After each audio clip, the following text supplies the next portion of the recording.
Welcome to the Knowledge for Men show. Your life will never be the same. Your level of success will seldom exceed your level of personal development. I want to die empty of regret. I want to die empty of my best work. We don't understand who we are. Instead, we're living out somebody else's narrative. What one man can do, another man can do. If it's been done, it can be done again. Being yourself and being your truest, most authentic self in every moment. If it scares you or makes you a little afraid, do it. Follow your heart and your gut. The first stage, I think, is finding you, like finding out who I am today. Stuff will not work. You will have things that fail. Success is when you're a happy, fulfilled person. How do you define success? It's your life, and you are the creator of the movie script that is your life story. How would you like to become unstoppable, irresistible, and unafraid in every area of your life? Get free instant access to my Double Your Confidence program to become a person of action, overcome any obstacle, and scale any height. Go to kfmconfidence.com to get instant access to my program. Again, that's kfmconfidence.com.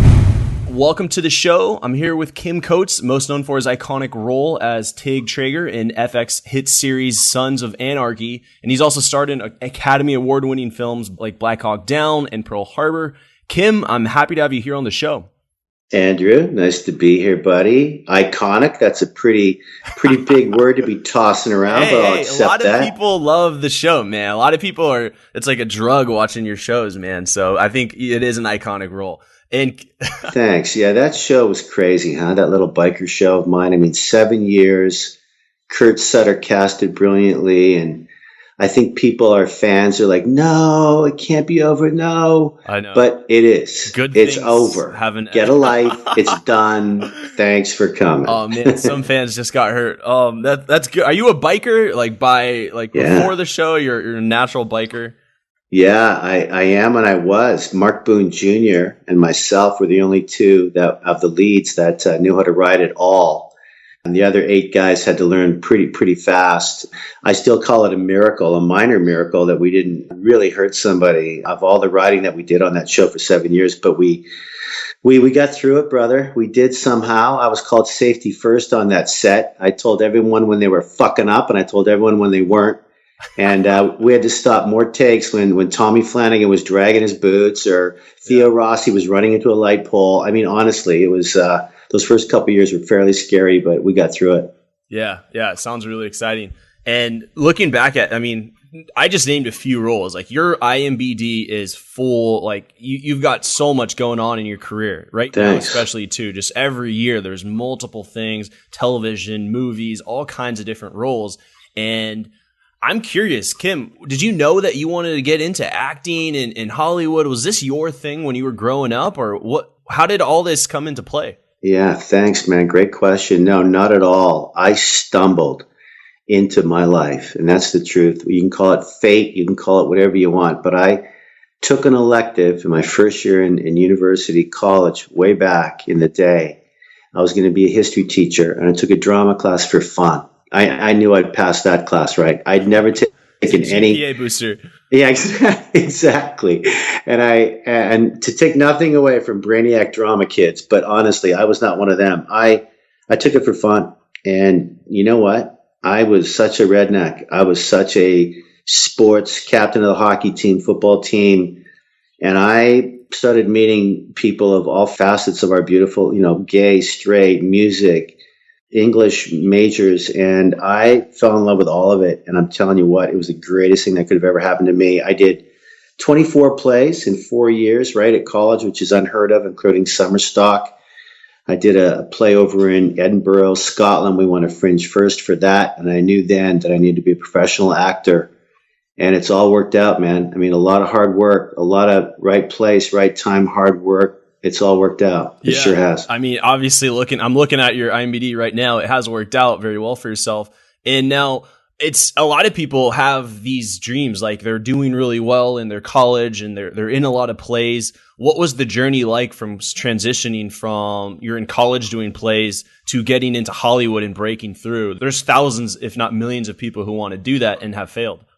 That's another great question. I can honestly say this, and I know that who I'm talking to, and talking about, feeling good about yourself and lifestyle and the journey that life brings us all, men and women.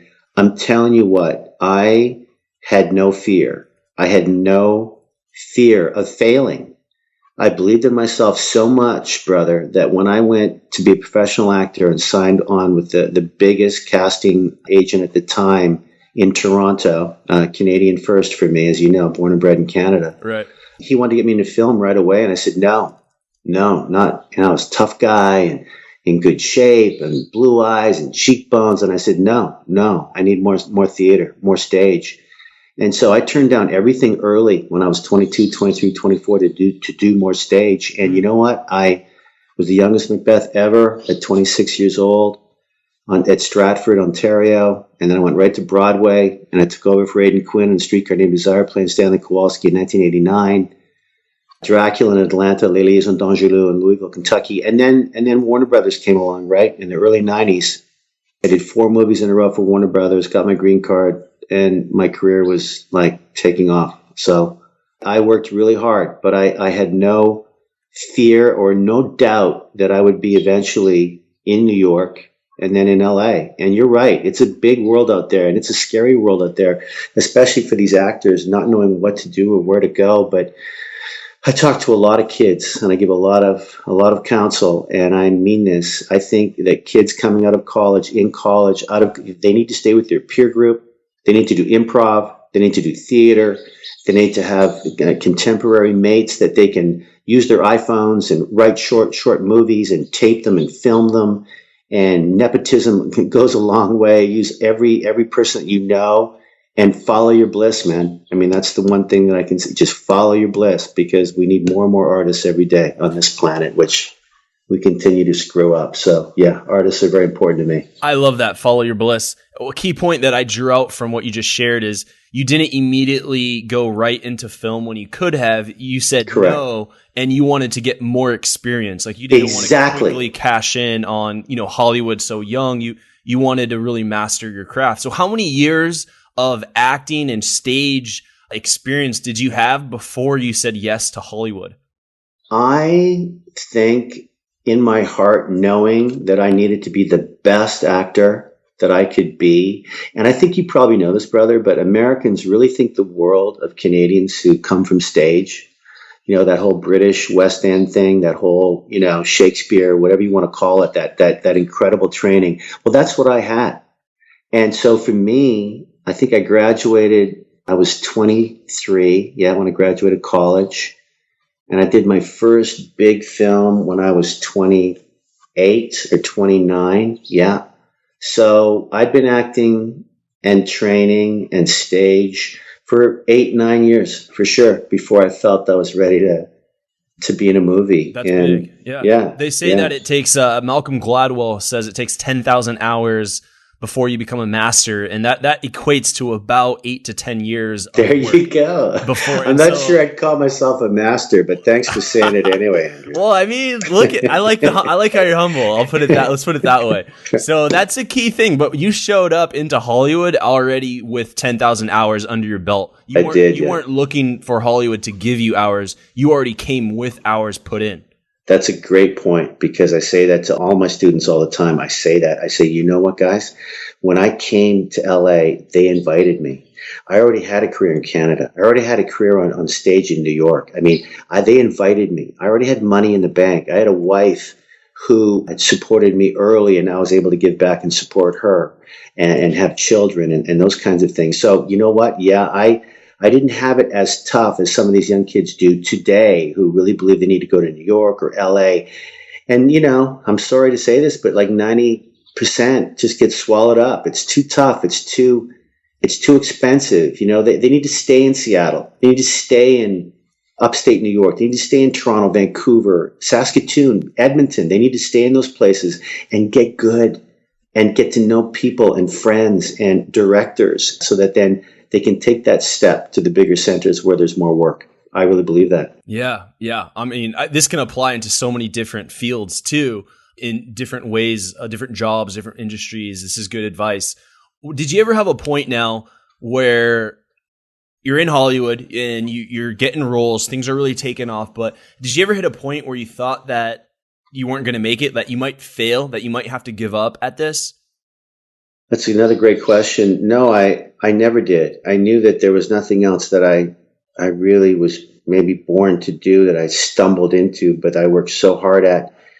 But I will say this, that I remember when the towers came down in 2001. I know exactly where I was. I just came off Black Hawk Down, and then September came around, and none of us worked for a year and a half. Ewan McGregor, Billy Fichtner. I mean, no one worked. We were just all in shock and what's going on in the world. And so money was tough. There was times where my wife and I, we had some tough times, but it was never self-induced, or it was never something that I didn't believe in myself anymore. It was just a changing of the karma in the world, and we all got through it somehow. And I know there's scars that will never be replaced, and all over the world for that matter. But honestly, it's a path that I've never thought that I would get off. I just knew that it would be tough at times, and it was tough. And in Sons of Anarchy, right? In Sons of Anarchy, you have to imagine that for my wife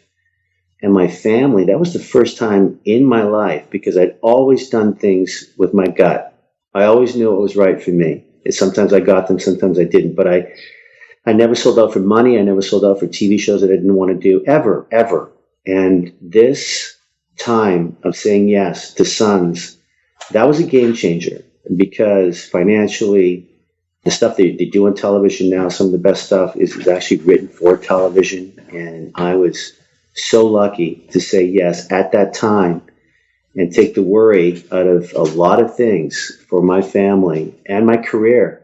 That now it's not easy street right now, but it's a better walked street for me. Better walk street. I like that. I think that was a big breakthrough for you, Sons of Anarchy. It really was. Yeah. I mean, I really had, Kurt Sutter had to not beg me, but he really had to convince me to play this guy, because there really wasn't a lot on paper for Tig. I mean, he was going to be one of the leads, but not, he didn't know where Tig was going to go. And he showed me a scene that was so violent. And I went, it's not for me. I got to be careful with my bad guys. And I'm just going to walk away from this. And he said, no, please stay. Please do this, because Tig is, he's a tad psychotic and strange and twisted and tough, but he's also going to be the champion of the underdog, and he's going to have a heart, and he's going to be funny, and he might even be a bit of the moral compass of this club by the end of this entire tale that we're going to tell together. And I love motorcycles. I've been on bikes since I was 9 years old, so it was a really big thing for me to trust him and just say yes to the show, which turned out to be a massive hit. Yeah. What I got from you is that giving up, even though you were going through hard and tough times, even with your family, was never an option. It was, this is what I do, and I'm going to go through it. It's like as if you burned your boats when you came to Hollywood, and maybe even before. Like, this was your path, and you were going to do whatever it took to make that path come into real life. Absolutely. And I do have to say that the people who know me and who've known me for 30 years of being a professional actor, I'm telling you, I always had it better than most. I never complained. Celebrity was never something I cared about, ever, could care less about it. Now, because of Sons, it's something that I need to embrace, and I have. And because of my charities, that means so much to me, my family and my buddies, that means so much to me. I get recognized everywhere I go now. There's no getting away from that. And I guess that's part of being on a successful television show, but that's okay, because my career's always been, to me, exactly where it was supposed to be. Yeah, I've loved every minute of it. Yeah. When we hopped on the phone here, you're like, is this Andrew Farabee? And I was like, is this Kim Coates? What are you talking about, Andrew Farabee? Yeah, that's powerful. And also, look, like, for all the listeners, you said you've been acting 30 years. So this is 1986, your first role in The Boy in Blue. And that's a long career. 1986. A lot of actors will have a lot of fame for just about 5 to 7 years, and maybe 10 years, if that. Not a lot of actors in the industry are staying around this long. What would you say makes the difference between those who end up fizzling out as an actor and those who really make it for the long run? These questions are awesome. I really believe that longevity comes from planting a seed. If you don't plant the seed by taking classes, by reading, by doing voice work, by doing improv, well, if you don't plant, then the tree won't grow as tall as it should. I know I'm sounding kind of corny here, but I mean this. This is the show. This is good. I really mean this. You have to take it seriously. A fraction of 1% are pretty, and their dad might run Warner Brothers, and they get in the door before anyone else their age. And oh my God, they're actually talented, and it might work for that fraction of 1%. Then there's a 5% gap. Then there's another 20. You know what I'm saying? So for me, the longevity is from, and this is a crazy life. I've played some crazy characters, and my wife can attest to that. It's not been perfect. It's been up and down, but mostly really up. And it's a crazy world in the arts, and you have to stay on top of it, and you can't be drinking all the time. You can't be smoking pot all the time. You can't be, you can't be a rock star all the time, or you get foggy. And at least I think so. And if you stay clear-headed, you can still have fun and have a great life, but you have to stay in shape. And I love gaining weight, losing weight. I love accents. But you're never going to see me in a club tomorrow night in Hollywood doing cocaine on a banister. It's just not going to happen. So there's a lot of things to keep in mind. And I've taken this path of mine really seriously. And I love what it's given me and the opportunities it's given me. I've gotten to see the world. I've been to at least 35 countries around this beautiful planet, and the people I've met and the charities that I help run and raise money for, it gives back to me as much as I've given to my craft. So the longevity comes with keeping your head on straight. You can twist it around to left, to the right, up and down, but don't turn it all the way around, or it's just going to bite you in the ass, and it's not going to end up a very good story. Yeah, very powerful. And so the glamour of being a celebrity and the partying, the drugs, like excess use in these kind of it's distorting the focus of your main vision for many other people. It has. Yeah. You know the world we live in. You're a young guy. I'm much older than you are, but TMZ and all these magazines, and no one talks about the good guys. They just talk about who's fucking who and who's out behind this person and who's doing drugs with this one and who's relapsing and who, because that sells papers and it's so graphic. But that's not who me or the buddies I hang with are at all. We just do great theater. We do great movies. We do great TV shows, and we're having a great life doing it and giving back to the community that's been so good to me. But the press out there, it's a struggle to think that, oh, that's what it's about. Oh, you're an actor, or you're spoiled, or, oh, you got a limo. And it's just so distorted at times. And yet the people who do abuse being a celebrity, I'd like to slap them around because they need a slap. Yeah, you should get the whole gang of Sons of Anarchy to roll up to one of these guys' house and be like, you're ruining the community. And let me tell you something, Andrew. I'm glad you brought that up. That show, we had no prima donnas, man. We truly were known as a show that every actor in Hollywood wanted to be on. Yeah. Because there was so much testosterone flying around, even in the women. They were tougher than the guys, for Christ's sake. It was on. And yet we were, would you like a coffee? Thanks for coming. Thanks for doing this. They couldn't believe how nice we were as people on that crazy show. And we were very proud of that. We really were. Yeah. Yeah. You guys are artists. You guys are really artists. When you guys talk about how you guys do great work, you guys are getting together and having a good time, good life, creating great work. You guys are artists, and these other guys they want to be they're doing it for the celebrity status. Is what I'm. Yeah, that does happen, but I can guarantee you, I hang with none of those people, so I don't really know what they're really like. But I could care less. Right. All right. This has been very powerful. And Kim, let's dive into the knowledge round. Just a few more questions here. After 200 plus interviews, I've identified the most common trait of success as confidence. Whether you're trying to achieve financial freedom or improving your relationships, confidence is what separates those who get what they want in life and those who don't get what they want in life. So before a man sets out on his journey, it's important that he has the confidence in himself to accomplish his goals and his dreams. You have to have this area of your life taken care of in order to create the life that you want.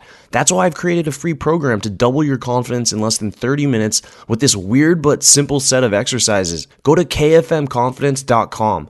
Again, that's kfmconfidence.com to transform your life. Welcome to the Knowledge Round, where the guests will be asked rapid-fire questions to give the audience invaluable pieces of wisdom to help transform their lives. Starting in 3, 2, 1, showtime. What advice would you give to someone who's really feeling lost or unsure about the direction they're going in their life? I get this sense that you knew what you wanted to do from college and you stuck with that. But what advice would you give to someone who doesn't have that sense of direction? You need to read. You need to, for me specifically, was Joseph Campbell. And people told me, you need to read Joseph Campbell because of my love of the earth and mythology and indigenous Native Americans and what we've done to this planet now and how beautiful it was back then and mythology. And Joseph Campbell has a line, which, I've already said it, follow your bliss. Yeah. And that was so resonant with me. It was so palpable within me and how I felt about why not? Shakespeare and Ionesco and Sam Shepard, I started reading these plays and they were doing things to me as a little redneck from Saskatoon that I'd never experienced before. So why not follow my bliss? And then I found out, you know what? I'm not a bad little actor. Like, I'm kind of not afraid to fuck up or fail. So that's good. And I had a lot of work to do on my body and freeing my breathing and things. But honestly, follow your bliss and read. Because there's a lot of people out there that can help any kid, any young adult who is worried about their life or things aren't going to work out, because they will. If you stay positive and you read and you get some help or counsel, trust me, things work out. They really do. Yeah, I like that. Really good. And this is the Knowledge for Men show. Just want to get your take on what do you feel makes a great man, a strong man? Humor, openness, no time for negativity, no place not to share, and fucking listen. Stop talking so much. Listen. Because if you listen, you learn, and you don't have to be afraid of what to say. If you're truly listening, what you say back will be honest. And honesty. That's it. Yeah. What did you mean about openness? Openness, there's so much, we're in such a crazy political time right now. America's just, I don't know what. Yeah. I mean, the rest of the world is looking. Save it for yeah. Right? That's another episode. Yeah. It really is. And I'd love to talk to you again, bro. I've had so much fun today. But openness means you're open to everything. Don't be so black and white. Keep that gray zone. Openness means you're open, you're listening, you're open, sharing, learning, changing. That's what that means. Yeah, I like that. What would you say on your journey? You've done so much great work. What was holding you back from becoming the man you are now today? I don't think there was anything holding me back at all. But what I really, really needed to do was get over the fear of failing, There was, even though I said to you, I never thought about getting out of the business, or that was not an option. I'd be lying to you if there wasn't moments where you go, fuck, maybe I'm not going to work. It's been 3 months. Maybe I'll have to do a really bad television show up in my hometown in Saskatoon for $20 a week. Maybe that's what I'm like. You really do. You second guess yourself. So I think just getting over those little fear feelings that we all have and just subsiding them and allowing your life to unfold with the openness that I talk about and the not, being afraid to fail, knowing that it'll all work out with hard work. And I really believe that. I like that. I think that speaks volumes right there. And especially with what you've done with that. Cool. You've mentioned one or so books here with Joseph Campbell. Any other books that you'd recommend that have been very influential on your journey?